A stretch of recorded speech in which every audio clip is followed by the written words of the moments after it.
സ്നേഹമുള്ളവരെ, പുതിയൊരു വീഡിയോയിലേക്ക് എല്ലാ പ്രിയപ്പെട്ടവർക്കും ഒരിക്കൽ കൂടി സ്വാഗതം. ഇന്ന് നമ്മൾ ചിന്തിക്കാൻ പോകുന്ന വിഷയം കർത്തൃമേശയെക്കുറിച്ചാണ്. അപ്പോൾ തന്നെ വിശ്വാസവും പ്രവൃത്തിയും എന്നുള്ള വിഷയം കഴിഞ്ഞ ദിവസം ചിന്തിച്ചു. കൃപയാലല്ലോ വിശ്വാസം മൂലം നിങ്ങൾ രക്ഷിക്കപ്പെട്ടിരിക്കുന്നത്. അത് നിങ്ങളുടെ പ്രവൃത്തിയുടെ കാരണമല്ല, അത് ദൈവത്തിൻ്റെ ദാനമത്രേ. അപ്പോൾ രക്ഷയ്ക്ക് നമ്മുടെ ഒരു പ്രവൃത്തിയും ആവശ്യമില്ല, ദൈവത്തിൻ്റെ ദാനമായിട്ടാണ് അത് ലഭിക്കുന്നത്. അപ്പോൾ തന്നെ കൃപയാൽ രക്ഷിക്കപ്പെട്ടവർ കർത്താവിന് വേണ്ടി എന്തെങ്കിലും പ്രവർത്തിക്കുന്നുവെങ്കിൽ ആ പ്രവൃത്തിക്ക് കർത്താവ് ക്രിസ്തുവിൻ്റെ ന്യായാസനത്തിന് മുൻപിൽ നമുക്ക് പ്രതിഫലം നൽകും എന്നുള്ളതും നാം ചിന്തിക്കാനിടയായി തീർന്നു. അപ്പോൾ തന്നെ കൃപായുഗ വിശ്വാസികൾ ഇനി ഒന്നും പ്രവർത്തിക്കേണ്ടതില്ല, എല്ലാം കൃപയാണ്, അതുകൊണ്ട് പ്രത്യേകിച്ചൊന്നും പ്രവർത്തിക്കാനില്ല എന്ന് വാദിക്കുന്നവരും നമ്മുടെ കൂട്ടത്തിലുണ്ട്. അപ്പോൾ പ്രധാനമായും ഇന്ന് ലോകത്ത് പ്രബലമായിരിക്കുന്ന ഒരു നിയമവാദത്തെക്കുറിച്ച് നാം ഒന്ന് അല്പമായിട്ട് മനസ്സിലാക്കി ഇരിക്കേണ്ടത് ആവശ്യമാണ്. എന്ന് പറഞ്ഞാൽ എന്താണ് നിയമവാദം? പ്രധാനമായും അതിന് 3 പോയിന്റുകളാണുള്ളത്. രക്ഷിക്കപ്പെടാൻ നിയമം അനുസരിക്കണം എന്നുള്ളതാണ് ഒരു കൂട്ടർ വാദിക്കുന്നത്. അപ്പോൾ തന്നെ രക്ഷിക്കപ്പെട്ടവൻ എല്ലാ നിയമവും ആചരിക്കണം എന്നുള്ളതാണ് രണ്ടാമത്തെ കൂട്ടർ വാദിക്കുന്നത്.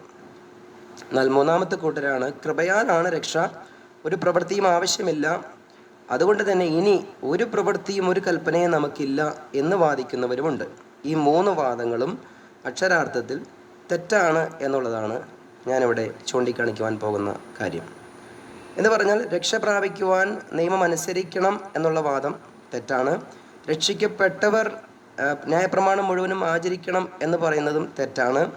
അപ്പോൾ തന്നെ കൃപയാൽ രക്ഷിക്കപ്പെട്ടവർ ഇനി ഒരു പ്രവൃത്തിയും ചെയ്യേണ്ട ആവശ്യമില്ല എന്ന് പറയുന്നതും തെറ്റാണ്. അപ്പോൾ കൃപയാൽ രക്ഷിക്കപ്പെട്ട നമുക്ക് ദൈവം ചില നിയമങ്ങളും കൽപ്പനകളും ഒക്കെ ദൈവം നമുക്ക് നൽകിയിട്ടുണ്ട് എന്നുള്ളത് നമുക്ക് അപ്പോസ്തലനായ പൗലോസിൻ്റെ ലേഖനങ്ങളെ പരിശോധിച്ചാൽ നമുക്ക് മനസ്സിലാക്കാൻ സാധിക്കുന്ന കാര്യമാണ്. നമുക്കതിനാധാരമായിട്ട് ഒന്നൊന്നായി നമുക്ക് ആ പോയിന്റുകളെ നമുക്കൊന്ന് ചിന്തിക്കാം. 1 കൊരിന്ത്യർ ലേഖനം 14-ാം അധ്യായത്തിൻ്റെ 37-ാം വാക്യത്തിൽ പറയുകയാണ്, താനൊരു പ്രവാചകനോ ആത്മീകനോ എന്ന് ഒരുത്തിന് തോന്നുന്നുവെങ്കിൽ ഞാൻ നിങ്ങൾക്ക് എഴുതുന്നത് കർത്താവിൻ്റെ കൽപ്പനയായിരിക്കുന്നു എന്നവർ അറിഞ്ഞുകൊള്ളട്ടെ. കണ്ടോ? അപ്പോൾ പുതിയ അല്ലെങ്കിൽ ക്രിസ്തുവിൻ്റെ ശരീരമാകുന്ന സഭയോട് ചേർന്ന വിശ്വാസികളെ സംബന്ധിച്ച് പറയുകയാണ്, ഞാൻ നിങ്ങൾക്ക് എഴുതുന്നത് കർത്താവിൻ്റെ കൽപ്പനയാണ് എന്നുള്ളത് ഗ്രഹിക്കണം എന്നുള്ളത് പറയുകയാണ്. അപ്പോൾ കർത്താവിൻ്റെ കൽപ്പന നമുക്കുണ്ടോ? തീർച്ചയായിട്ടും ചില കൽപ്പനകൾ നമുക്കുണ്ട് എന്നുള്ളതാണ് നമുക്ക് വായിക്കുമ്പോൾ മനസ്സിലാകുന്നത്. ഗലാത്യ ലേഖനം 6-ന്റെ 2-ാം വാക്യത്തിൽ പറയുന്നുണ്ട്, തമ്മിൽ തമ്മിൽ ഭാരങ്ങളെ ചുമപ്പിൻ, ഇങ്ങനെ ക്രിസ്തുവിൻ്റെ ന്യായപ്രമാണം നിവർത്തിപ്പിൻ. അപ്പോൾ പരസ്പരം ഭാരങ്ങൾ ചുമക്കുക എന്നുള്ളൊരു പ്രവൃത്തിയിലൂടെ ക്രിസ്തുവിൻ്റെ ന്യായപ്രമാണം അനുസരിക്കാൻ നിവർത്തിക്കുവാൻ പൗലോസ് പറയുകയാണ്. അപ്പോൾ തന്നെ 1 കൊരിന്ത്യർ ലേഖനം 9-ന്റെ 20 മുതൽ 21 വരെ വായിക്കുമ്പോൾ അവിടെ പറയുന്നതിൻ്റെ സാരം എങ്ങനെയാണ്? ഞാൻ ക്രിസ്തുവിൻ്റെ നിയമമുള്ളവനാണ് എന്നവിടെ പറയുന്നുണ്ട്.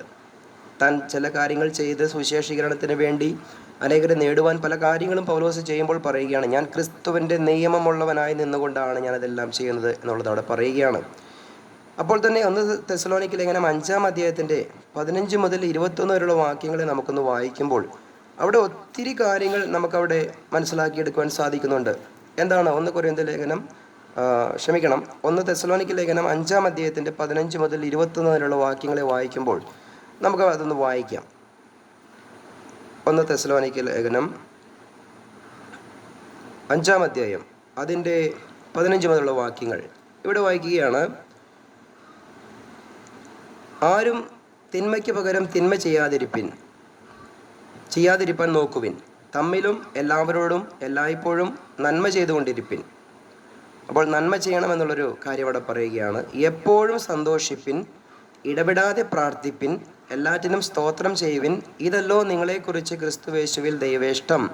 ഇവിടെ പറയുകയാണ്, എപ്പോഴും സന്തോഷിക്കണം, ഇടപെടാതെ പ്രാർത്ഥിക്കണം, നന്മ ചെയ്യണം, ദൈവത്തിന് എപ്പോഴും സ്തോത്രം ചെയ്യണം എന്ന് പറയുകയാണ്. ആത്മാവിനെ കെടുക്കരുത്, പ്രവചനം തുച്ഛീകരിക്കരുത്, സകലവും ശോധന ചെയ്ത് നല്ലത് മുറുകെ പിടിപ്പിൻ. അപ്പോൾ സകലതും പരിശോധിച്ച് നോക്കണം, നല്ലതിനെ മുറുകെ പിടിക്കണം എന്നുള്ള കാര്യങ്ങളൊക്കെയും അവിടെ പറയുകയാണ്. അപ്പോൾ ഇവിടെ 1 തെസ്സലോനിക്ക ലേഖനത്തിൽ പറയുന്ന കാര്യങ്ങളിൽ നോക്കുമ്പോൾ പ്രാർത്ഥിക്കണം, സന്തോഷിക്കണം, വിശുദ്ധ ചുംബനം നൽകണം എന്നും അവിടെ പറഞ്ഞിരിക്കുകയാണ്, അല്ലേ? സഹോദരന്മാർ പരസ്പരം എന്ത് ചെയ്യണം? വിശുദ്ധ ചുംബനം ചെയ്യണം എന്നുള്ളത് അവിടെ പറഞ്ഞിരിക്കുകയാണ്. അപ്പോൾ ഇതെല്ലാം പ്രവൃത്തിയുടെ കാറ്റഗറിയിൽ പെടുന്ന കാര്യങ്ങളാണ്. പ്രാർത്ഥന എന്നുള്ളതും വിശുദ്ധ ചുംബനം എന്നുള്ളതും സന്തോഷിക്കണം എന്നുള്ളതും ഒക്കെ. അപ്പോൾ തന്നെ 1 കൊരിന്ത്യർ ലേഖനം 10-ാം അധ്യായത്തിൻ്റെ 31-ാം വാക്യവും കൊലോസ്യ ലേഖനം 3-ന്റെ 17-ാം വാക്യവും വായിക്കുമ്പോൾ അവിടെ പറയുകയാണ്, നിങ്ങൾ എന്ത് ഭക്ഷിച്ചാലും പാനം ചെയ്താലും അതെല്ലാം കർത്താവിൻ്റെ നാമത്തിൻ്റെ മഹത്വത്തിന് വേണ്ടി ചെയ്യണം. അതുപോലെ തന്നെ പറയുകയാണ്, നിങ്ങൾ പ്രവർത്തിയാലോ വാക്കിനാലോ പ്രവർത്തിയാലോ എന്ത് ചെയ്താലും അതെല്ലാം പിതാവായ ദൈവത്തിൻ്റെ മഹത്വത്തിന് വേണ്ടി കർത്താവായ യേശു ക്രിസ്തുവിൻ്റെ നാമത്തിൽ ചെയ്യണം എന്നുള്ള ആഹ്വാനം നമ്മളവിടെ കാണുകയാണ്. അപ്പോൾ ഭക്ഷിക്കുന്നതും പാനം ചെയ്യുന്നതും നല്ല വാക്കുകൾ പറയുന്നതും നല്ല പ്രവർത്തികൾ ചെയ്യുന്നതും എല്ലാം അത് ദൈവനാമ മഹത്വത്തിന് വേണ്ടി ആയിത്തീരും എന്നുള്ളതാണ് പറയുന്നത്. അപ്പോൾ ഈ നിയമവാദത്തിൽ പറഞ്ഞിരിക്കുന്ന കൃപയാൽ രക്ഷിക്കപ്പെട്ട വിശ്വാസികൾ പറയുന്ന ഈ നിയമമനുസരിച്ച് നിയമവാദം അല്ലെങ്കിൽ രക്ഷിക്കപ്പെടുന്നവർ ഇനി ഒരു പ്രവൃത്തിയും ചെയ്യേണ്ട എന്നുള്ളൊരു വാദം അത് തീർത്തും തെറ്റാണ് എന്നുള്ളതാണ് നമുക്ക് മനസ്സിലാക്കുവാൻ സാധിക്കുന്നത്. അപ്പോൾ ആ നിയമവാദത്തിൽ പറഞ്ഞിരിക്കുന്ന 3 പോയിന്റുകൾ എന്താണത്? രക്ഷിക്കപ്പെടുവാൻ നിയമം അനുസരിക്കണം, 1 അത് തെറ്റാണ്. അല്ലെങ്കിൽ രക്ഷിക്കപ്പെട്ടവർ നിയമം മുഴുവനും അനുസരിക്കണം, അതും തെറ്റാണ്. അപ്പോൾ തന്നെ രക്ഷിക്കപ്പെട്ടവർക്ക് ഇനി കൃപയാലായതുകൊണ്ട് ഇനി ഒരു പ്രവൃത്തിയും വേണ്ട എന്നുള്ളൊരു നയം, അതും തെറ്റാണ്. അപ്പോൾ തന്നെ ക്രിസ്തുവിൻ്റെ ശരീരമാകുന്ന സഭയ്ക്ക് ദൈവം ചില പ്രവൃത്തികളെ ചെയ്യുവാൻ, സൽപ്രവൃത്തികൾക്കായി ശുഷ്കാന്തിയുള്ളൊരു ജനത്തെ ദൈവം അതിനുവേണ്ടി ഒരുക്കിയെടുത്തിരിക്കുകയാണ് എന്ന് നാം കാണുന്നുണ്ട്. അപ്പോൾ തന്നെ കർത്താവ് നമുക്ക് ചില കൽപ്പനകൾ തന്നിട്ടുണ്ട്, നമുക്ക് ചില നിയമങ്ങൾ തന്നിട്ടുണ്ട്, അല്ലെങ്കിൽ ചില പ്രവൃത്തി തികയ്ക്കാൻ ദൈവം നമുക്ക് തന്നിട്ടുണ്ട് എന്ന് നമുക്ക് മനസ്സിലാക്കിയെടുക്കുവാൻ സാധിക്കുന്നു. നാം ഇപ്പോൾ വായിച്ചത് 1 കൊരിന്ത്യർ ലേഖനം 9-ാം അധ്യായത്തിൻ്റെ 20-21 വാക്യം, 1 കൊരിന്ത്യർ ലേഖനം 14-ന്റെ 37-ാം വാക്യം, എഫെസ് ലേഖനം 2-ന്റെ 10-ാം വാക്യം, ഗലാത്യ 6-ന്റെ 2, 1 തെസ്സലോനിക്ക ലേഖനം 5-ാം അധ്യായത്തിൻ്റെ 16 മുതൽ 21 വരെയുള്ള വാക്യങ്ങൾ, 1 കൊരിന്ത്യർ ലേഖനം 10-ന്റെ 31, കൊലോസ്യ ലേഖനം 3-ന്റെ 17. ഇവിടെ എല്ലാം പറയുകയാണ്, ദൈവം കർത്താവ് നമുക്ക് ചില നിയമങ്ങൾ തന്നിട്ടുണ്ട്, കൽപ്പന തന്നിട്ടുണ്ട്, പ്രവർത്തിക്കുവാനുള്ള അവസരം തന്നിട്ടുണ്ട്, പരസ്പരം സഹായിക്കേണ്ടതുണ്ട്, പ്രാർത്ഥിക്കേണ്ടതുണ്ട്, സന്തോഷിക്കേണ്ടതുണ്ട്, വിശുദ്ധ ചുംബനം നൽകേണ്ടതുണ്ട്, ഭക്ഷിച്ചാലും പാനം ചെയ്താലും വാക്കാലോ പ്രവർത്തിയാലോ എന്ത് ചെയ്താലും ദൈവനാമം മഹത്വപ്പെടുവാൻ ഇടയായി തീരണം എന്നൊക്കെ ഇവിടെ പറയുമ്പോൾ ഒത്തിരി പ്രവർത്തികളെ നാം ഇവിടെ കാണുന്നുണ്ട് അല്ലേ? അപ്പോൾ ഇതെല്ലാം വചനത്തിൽ രേഖപ്പെടുത്തിയിരിക്കുമ്പോഴാണ് കൃപയാലല്ലോ രക്ഷിക്കപ്പെട്ടിരിക്കുന്നത്, അതുകൊണ്ട് ഇനി ഒന്നും ചെയ്യേണ്ട, ഒരു പ്രവൃത്തിക്കും ആവശ്യമില്ല എന്ന് ചില കൂട്ടർ വാദിക്കുന്നു. അങ്ങനെ വാദിക്കുന്ന കൂട്ടത്തിൽ ഉള്ളവർ വാദിക്കുന്നൊരു മറ്റൊരു വാദഗതിയാണ്, നമുക്കിനി ഒരു പ്രവൃത്തി എന്ന് പറയുന്ന കർത്തൃമേശയും വേണ്ട എന്നുള്ളതാണ് ഈ കൂട്ടർ വാദിക്കുന്നത്. അത് തെറ്റായിട്ടുള്ളൊരു ധാരണയാണ്. കാരണം കർത്തൃമേശ ക്രിസ്തുവിൻ്റെ ശരീരമാകുന്ന സഭയ്ക്ക് ദൈവം ആചരിക്കുവാൻ തന്നിരിക്കുന്ന ഒരു കാര്യമാണ്. എന്തുകൊണ്ടാണ് അങ്ങനെ പറയുന്നത്? തിരുവചനം പഠിക്കുമ്പോൾ കൃപയാലാണ് നാം രക്ഷിക്കപ്പെടുന്നത്, രക്ഷയ്ക്ക് നമുക്ക് യാതൊരു പ്രവൃത്തിയും നമുക്ക് ആവശ്യമില്ല. എന്നാൽ രക്ഷിക്കപ്പെട്ടവർക്ക് അനേകം പ്രവൃത്തികൾ ദൈവം തന്നിട്ടുമുണ്ട്. അപ്പോൾ കർത്തൃമേശ എന്ന് പറയുമ്പോൾ ആ കർത്തൃമേശ ആചരിക്കുന്നത് രക്ഷയ്ക്ക് വേണ്ടിയല്ല, മറിച്ച് രക്ഷിക്കപ്പെട്ടവരാണ് ആ കർത്തൃമേശ ചെയ്യുന്നത്. അതെന്തിനു വേണ്ടിയിട്ടാണ്? തീർച്ചയായിട്ടും കർത്താവ് നമുക്ക് വേണ്ടി കാൽവരിയിൽ യാഗമായി തീർന്നു, മരിച്ചടക്കപ്പെട്ടു, ഉയർത്തെഴുന്നേറ്റു. കർത്താവിൻ്റെ ആ പുനരാഗമനം വരെ അല്ലെങ്കിൽ മധ്യാകാശത്തിൽ നമ്മെ ചേർക്കുവാൻ വരുന്നത് വരെ കർത്താവിൻ്റെ മരണത്തെ പ്രസ്താവിക്കുവാൻ വേണ്ടി ദൈവസഭയ്ക്ക് ദൈവം കൽപ്പിച്ചാക്കിയിരിക്കുന്ന ഒരു ശുശ്രൂഷയാണ് കർത്തൃമേശ എന്ന് പറയുന്നത്. ചിലർ പറയുന്നു ദൈവവചനത്തെ യഥാർത്ഥമായി വിഭജിച്ച് കൊടുത്താൽ മതി, അത് കർത്തൃമേശ എന്ന് പറയുന്ന ഈ ആചാരം നമുക്ക് വേണ്ട, അതൊരു പ്രവൃത്തിയാണ് എന്നൊക്കെ വാദിക്കുമ്പോൾ തന്നെ ഇവിടെ വ്യക്തമായി പൗലോസ് അതിനു വേണ്ടി കാര്യങ്ങൾ സഭയ്ക്ക് ഉപദേശമായി കൊടുക്കുകയാണ്. നമുക്ക് തിരുവചനമാണല്ലോ ഇതിൻ്റെ ആധാരം. കർത്തൃമേശ ഉണ്ട് എന്നുള്ളതിന് തെളിവായിട്ടാണല്ലോ. അത് എങ്ങനെ മനസ്സിലാക്കാൻ സാധിക്കും? കർത്തൃമേശയുണ്ട് അല്ലെങ്കിൽ ആ കർത്തൃമേശ ആചരിക്കണം. അതിന് തെളിവായിട്ട് നമുക്കൊരു കാര്യം ചിന്തിക്കാം. ഈ വിഷയം പൗലോസ് കൈകാര്യം ചെയ്യുന്നത് തന്നെ കർത്തൃമേശ ഉള്ളതുകൊണ്ടാണല്ലോ. കർത്തൃമേശ എന്ന് പറയുന്ന ഒരു കാര്യത്തെക്കുറിച്ച് പൗലോസ് കൈകാര്യം ചെയ്യണമെങ്കിൽ അതിനെക്കുറിച്ച് ആവശ്യകത ഉണ്ടായിട്ടാണല്ലോ ആ വിഷയം തന്നെ സംസാരിക്കുവാൻ ഇടയായിത്തീർന്നത്. തന്നെയുമല്ല 1 കൊരിന്ത്യർ ലേഖനം 14-ന്റെ 37 പറയുന്ന പോലെ നാം ന്യായപ്രമാണത്തിന് കീഴിലല്ലെങ്കിൽ പോലും ചില നിയമങ്ങൾ അല്ലെങ്കിൽ ചില കൽപ്പനകൾ ദൈവം നമുക്ക് നൽകിയിട്ടുണ്ട് എന്നാണ് പൗലോസിൻ്റെ ലേഖനത്തിൽ നമുക്ക് മനസ്സിലാക്കാൻ സാധിക്കുന്നത് അല്ലേ? അപ്പോൾ കർത്തൃമേശ എന്ന വിഷയം അത് ആചരിക്കേണ്ടതുണ്ട്. അതുകൊണ്ടാണ് പൗലോസ് ആ വിഷയം സംസാരിക്കുന്നത് തന്നെ. അപ്പോൾ തന്നെ നമുക്ക് ചില നിയമങ്ങളും കൽപ്പനകളും കർത്താവ് ക്രിസ്തുവിൻ്റെ ശരീരമാകുന്ന സഭയ്ക്ക് നൽകിയിട്ടുമുണ്ട്. ഇത് നമ്മൾ പഴയ നിയമം മുതൽ പഠിച്ചു വരുമ്പോൾ ഒരു പ്രത്യേക കാര്യം നമ്മുടെ ശ്രദ്ധയിൽപ്പെടും. കർത്താവിൻ്റെ ഒരു പ്രത്യേക സ്വഭാവമാണ് കർത്താവ് ചെയ്തിട്ടുള്ള മെയിനായിട്ടുള്ള ചില കാര്യങ്ങളെ അവരുടെ തലമുറ ഓർക്കേണ്ടതിന് ചില ദൃഷ്ടാന്ത രൂപേണ ചില കാര്യങ്ങളെ കർത്താവ് ചെയ്യുന്നതായിട്ട് നമുക്ക് കാണാൻ സാധിക്കുന്നുണ്ട്. ഒന്ന്, സോദോമും ഗോമോറയും കത്തിച്ചു, അല്ലെങ്കിൽ ലോത്തിൻ്റെ ഭാര്യ ഉപ്പുതൂണായി പോയി. ഇതെല്ലാം ദൃഷ്ടാന്തമായി ഇങ്ങനെ കിടക്കുകയാണ്. ആ ദേശത്തേക്ക് നോക്കുമ്പോൾ ആ സംഭവത്തെ ഓർക്കുവാനും മേലിൽ അങ്ങനെയുള്ള പാപങ്ങൾ ചെയ്യാതിരിക്കുവാനും ഒരു ഓർമ്മയ്ക്കായിട്ടൊരു ദൃഷ്ടാന്തമാക്കി അവിടെ വെച്ചിരിക്കുകയാണ്. ലോത്തിൻ്റെ ഭാര്യ ഉപ്പുതൂണായി തീർന്നതും സോദോമും ഗോമോറയും ഇന്നും അവിടെ വാസയോഗ്യമല്ലാതിരിക്കുന്നതൊക്കെയും ഒരു ദൃഷ്ടാന്തമായി വെച്ചിരിക്കുന്നത് പോലെ തന്നെ നമുക്കറിയാം, ഈജിപ്തിൻ്റെ അടിമത്തത്തിൽ കിടന്നിരുന്ന ഇസ്രായേൽ ജനത്തെ മോചിപ്പിച്ചു കൊണ്ടുവരുമ്പോൾ അവിടെ പെസഹ ആചരിച്ചു, അല്ലേ? പെസഹ ആചരിച്ചപ്പോൾ അവിടെ പെസഹ ആചരണത്തിനെ തുടർന്ന് ഈജിപ്തിൽ നിന്നും ഇസ്രായേൽ ജനം രക്ഷിക്കപ്പെട്ട് കടന്നു വരികയാണ്. അപ്പോൾ കർത്താവ് അവർക്ക് ഒരു നിയമം കൊടുത്തു. പുറപ്പാട് പുസ്തകം 12-ാം അധ്യായത്തിൻ്റെ 24 മുതൽ 27 വരെയുള്ള വാക്യങ്ങൾ നമുക്കൊന്ന് വായിക്കാം. പുറപ്പാട് പുസ്തകം അതിൻ്റെ 12-ാം അധ്യായം അതിൻ്റെ 24 മുതലുള്ള വാക്യങ്ങൾ. പുറപ്പാട് പുസ്തകം 12-ാം അധ്യായത്തിൻ്റെ 24 മുതലുള്ള വാക്യങ്ങൾ. ഈ കാര്യം നീയും പുത്രന്മാരും ഒരു നിത്യനിയമമായി ആചരിക്കണം. യഹോവ അരുളി ചെയ്തതുപോലെ നിങ്ങൾക്ക് തരുവാനിരിക്കുന്ന ദേശത്ത് നിങ്ങൾ എത്തിയ ശേഷം നിങ്ങൾ ഈ കർമ്മം ആചരിക്കണം. ഈ കർമ്മം എന്തെന്ന് നിങ്ങളുടെ മക്കൾ നിങ്ങളോട് ചോദിക്കുമ്പോൾ മിസ്രയീമ്യരെ ദണ്ഡിപ്പിക്കയിൽ മിസ്രയീമിലിരുന്ന ഇസ്രായേൽ മക്കളുടെ വീടുകളെ ഒഴിഞ്ഞു കടന്ന് നമ്മുടെ വീടുകളെ രക്ഷിച്ച യഹോവയുടെ പെസഹ യാഗമാകുന്നു ഇത് എന്ന് നിങ്ങൾ പറയണം. അപ്പോൾ ജനം കുമ്പിട്ട് നമസ്കരിച്ചു. എന്താണ് ഇതിൻ്റെ സാരം? ഈ പെസഹ കർമ്മം എല്ലാ വർഷവും പ്രത്യേക ദിവസം ഇത് ആചരിക്കുമ്പോൾ അവരുടെ കുഞ്ഞുങ്ങൾ ചോദിക്കും, നമ്മൾ എന്തിനാണ് ഈ പെസഹ ആചരിക്കുന്നത് എന്ന് ചോദിക്കും. അങ്ങനെ ചോദിക്കുമ്പോൾ ഈജിപ്തിൻ്റെ അടിമത്തത്തിൽ നിന്നും നമ്മെ കർത്താവ് മോചിപ്പിച്ച ആ ചരിത്രം അവർക്ക് വിവരിച്ചു കൊടുക്കണം എന്ന് പറഞ്ഞ് ഇത് ആചരിക്കുവാനായിട്ട് കർത്താവ് ഏൽപ്പിച്ചു കൊടുക്കുകയാണ്, അല്ലേ? മോശയുടെ നേതൃത്വത്തിൽ ഈജിപ്തിൽ നിന്നും ഈ ജനം കടന്നു വന്നത് നിസ്സാരമായ സംഭവമല്ല, വലിയൊരു സംഭവമാണ്. അപ്പം അതിൻ്റെ ഒരു ഓർമ്മ ആചരണത്തിനായി ദൈവം എന്ത് ചെയ്തു? ഈ പെസഹ ആചരിക്കണം എന്നുള്ളത് അവിടെ പറയുകയാണ്. അപ്പോൾ തന്നെ യോശുവയുടെ പുസ്തകം നമുക്കൊന്ന് എടുക്കാം.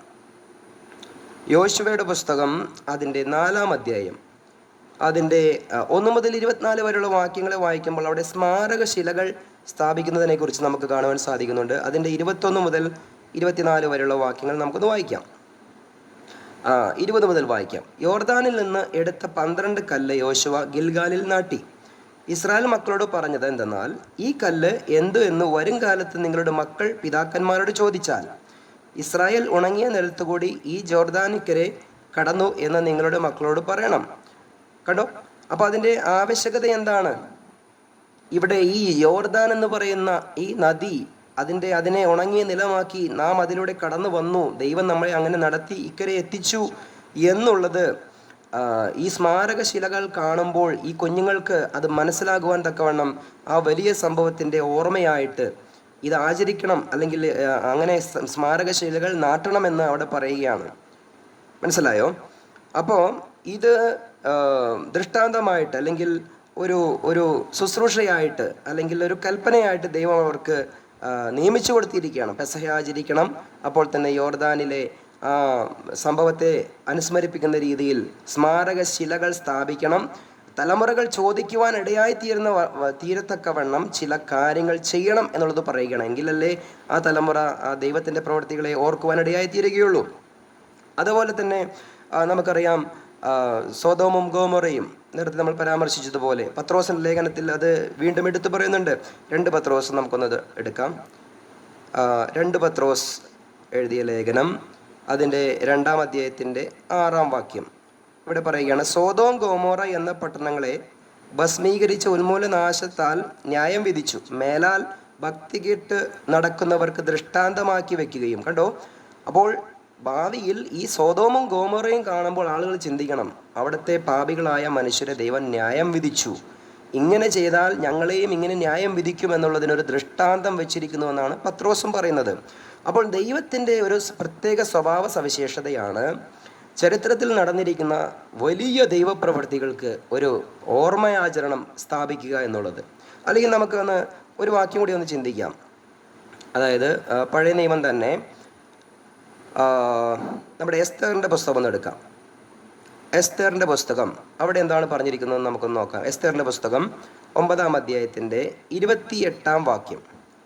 അവിടെ നമുക്കറിയാം എസ്തേറിൻ്റെ ചരിത്രം എന്താണെന്ന് നമുക്കറിയാം. അവിടെ ഇസ്രായേൽ ജനത്തെ, യഹൂദ ജനത്തെ മുഴുവനും മുടിച്ചു കളയാൻ വേണ്ടി ഹാമാൻ എന്ന് പറയുന്നൊരു വ്യക്തി മുന്നോട്ട് കടന്നു വന്നു. എന്നാൽ ആ ദിവസത്തെ യഹൂദർക്ക് വലിയൊരു വിജയമാക്കി തീർത്തുകൊണ്ട് ശത്രു സൈന്യങ്ങളെ കീഴ്പ്പെടുത്തിയ ആ ഒരു വലിയ ഓർമ്മയുടെ ആചരണത്തിന് വേണ്ടി തലമുറ തോറും അവർ പൂരീം എന്ന് പറയുന്ന ഒരു മഹോത്സവം ആചരിച്ചതായിട്ട് നമുക്ക് കാണാൻ സാധിക്കുന്നുണ്ട്. വായിക്കുകയാണ് എസ്തേറിൻ്റെ പുസ്തകം 9-ാം അധ്യായത്തിൻ്റെ 28-ാം വാക്യം. ഈ ദിവസങ്ങൾ തലമുറയായി സകല വംശങ്ങളിലും സംസ്ഥാനങ്ങളിലും പട്ടണങ്ങളിലും ഓർക്കത്തക്കവണ്ണവും ഈ പൂരീം ദിവസങ്ങൾ യഹൂദന്മാരുടെ മധ്യേ ഒഴിഞ്ഞു പോവുകയോ അവയുടെ ഓർമ്മ തങ്ങളുടെ സന്തതിയിൽ നിന്ന് വിട്ടുപോവുകയോ ചെയ്യാത്ത പ്രകാരവും തങ്ങൾക്കും സന്തതികൾക്കും അവരോട് ചേരുവാനുള്ള എല്ലാവർക്കും ചട്ടമായി കൈക്കൊണ്ടു. അപ്പോൾ ഒരു വലിയ ജയത്തെ തൻ്റെ കുട്ടികൾ ചോദിക്കുമ്പോൾ, അല്ലെങ്കിൽ ഈ ഉത്സവത്തിൻ്റെ ആചരണത്തിൻ്റെ ഉദ്ദേശം എന്താണ് എന്നൊക്കെ ചോദിക്കുമ്പോൾ അത് പറഞ്ഞു കൊടുക്കുവാൻ, നമുക്ക് ദൈവം ഇത്ര വലിയൊരു വിജയം നൽകി എന്ന് തലമുറയ്ക്ക് പറഞ്ഞു കൊടുക്കുവാൻ ഒരു ഉത്സവമായി അത് ക്രമീകരിച്ചു എന്നുള്ളത് കാണുന്നുണ്ട്. അപ്പോൾ തന്നെ നമുക്കറിയാം കൂടാര പെരുന്നാൾ, 7 ദിവസം യഹൂദന്മാർ കൂടാര തിരുനാൾ ആചരിക്കേണ്ട ആവശ്യമുണ്ടായിരുന്നു. ഇങ്ങനെ മെയിനായിട്ടുള്ള സംഗതികളൊക്കെയും ദൈവം അവരുടെ ഓർമ്മയാചരിക്കുവാനായിട്ട് പറഞ്ഞു വെച്ചിരിക്കുകയാണ്. അപ്പോൾ തന്നെ മണവാട്ടി സഭയോടും ഓർമ്മയാചരിക്കുവാൻ വേണ്ടി കർത്താവ് എന്താണ് പറഞ്ഞത്?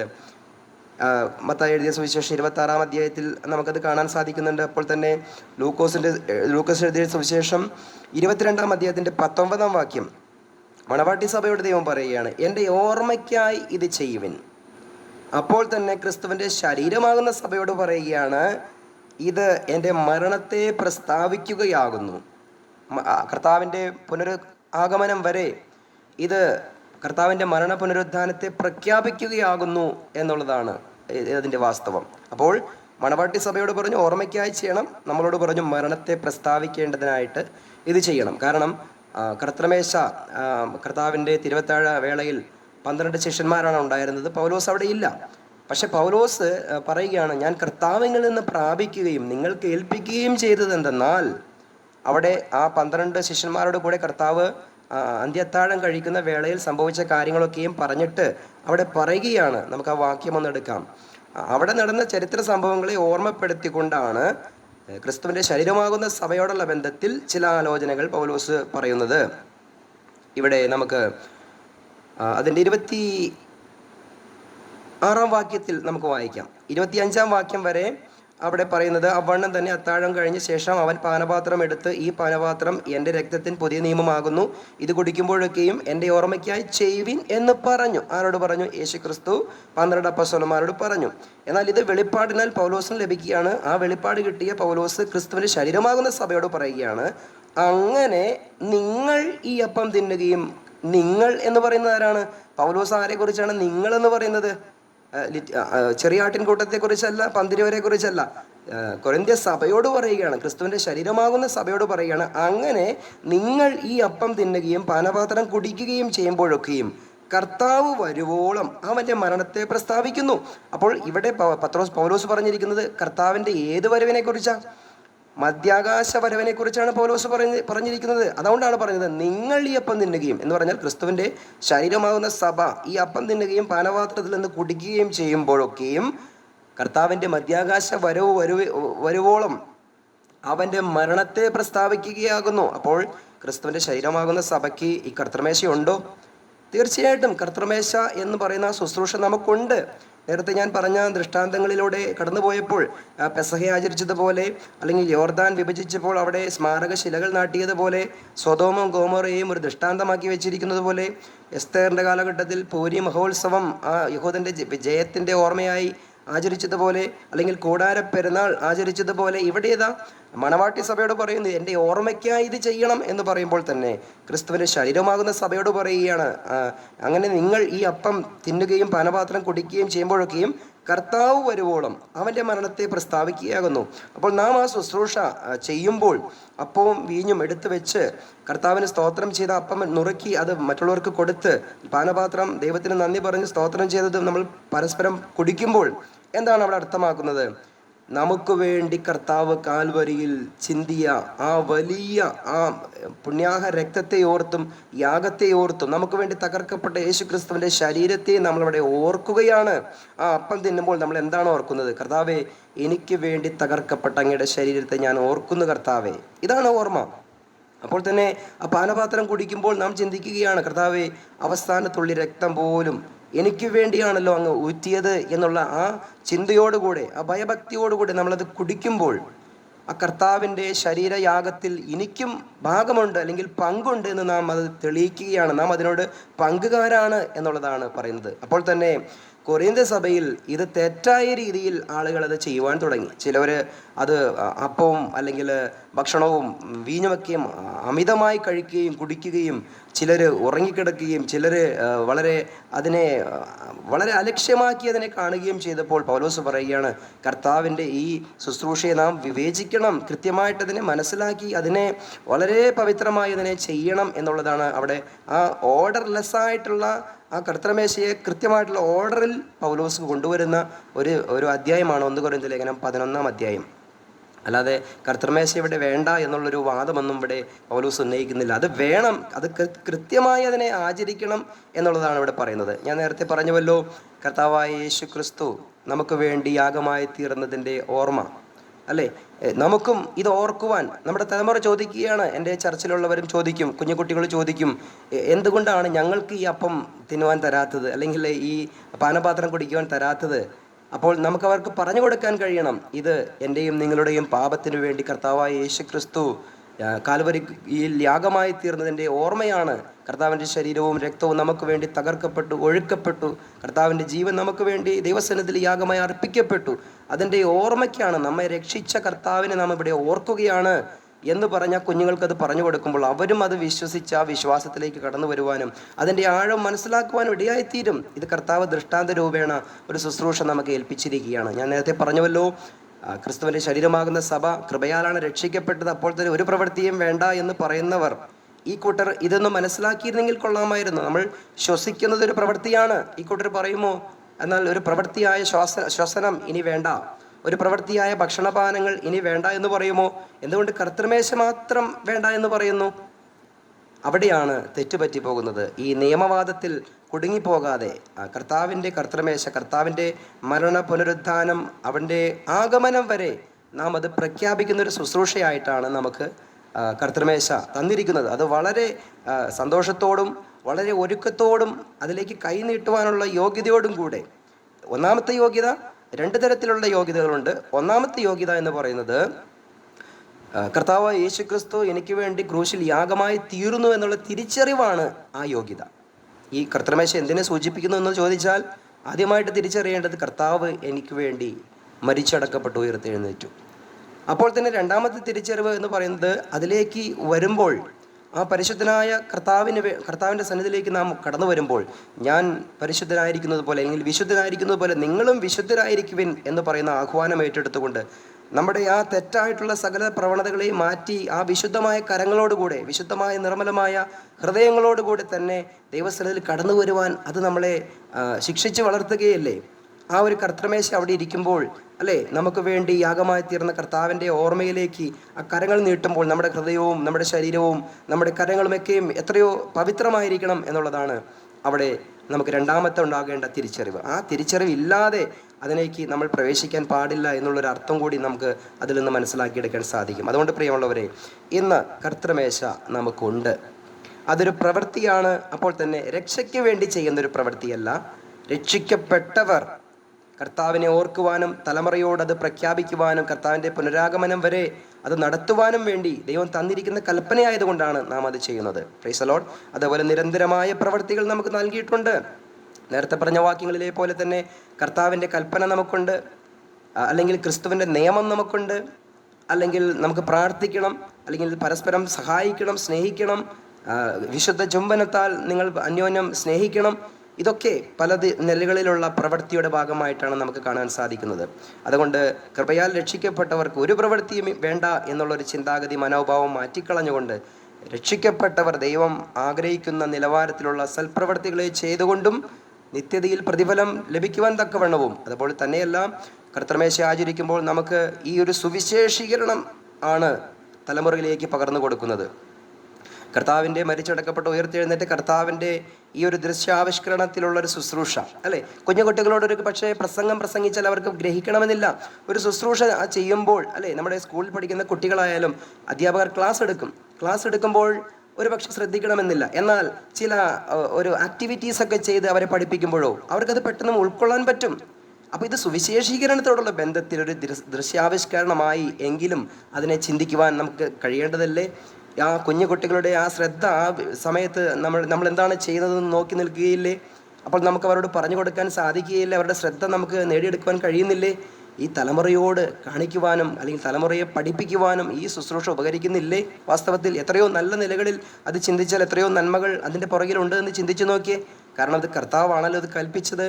അപ്പോൾ നാം അത് ചെയ്യുമ്പോൾ കർത്താവ് ആഗ്രഹിച്ച റിസൾട്ട് അതവിടെ കിട്ടിയിരിക്കും. അതുകൊണ്ട് കർത്തൃമേശയുണ്ട്. ഗ്രേസ് ചർച്ച് പറവൂരിൽ കർത്തൃമേശ നടത്തുന്നുണ്ട്. അവിടെ കർത്തൃമേശയിൽ പങ്കെടുക്കുവാൻ ആഗ്രഹിക്കുന്നവർ, അതായത് കർത്താവിനെ സൗജന്യമായ രക്ഷ ഏറ്റെടുത്ത് കൃപയാൽ രക്ഷിക്കപ്പെട്ട ഏത് വ്യക്തികൾക്കും സ്ത്രീയെന്നോ പുരുഷനെന്നോ വ്യത്യാസം കൂടാതെ അതിൽ പങ്കെടുക്കുവാൻ ദൈവം യോഗ്യത നമുക്ക് നൽകുകയാണ്. Praise the Lord. ഇത്രയും വാക്കുകളെ പറഞ്ഞുകൊണ്ട് ഞാൻ എൻ്റെ വാക്കുകൾ നിർത്തുന്നു. എല്ലാവരെയും അനുഗ്രഹിക്കട്ടെ.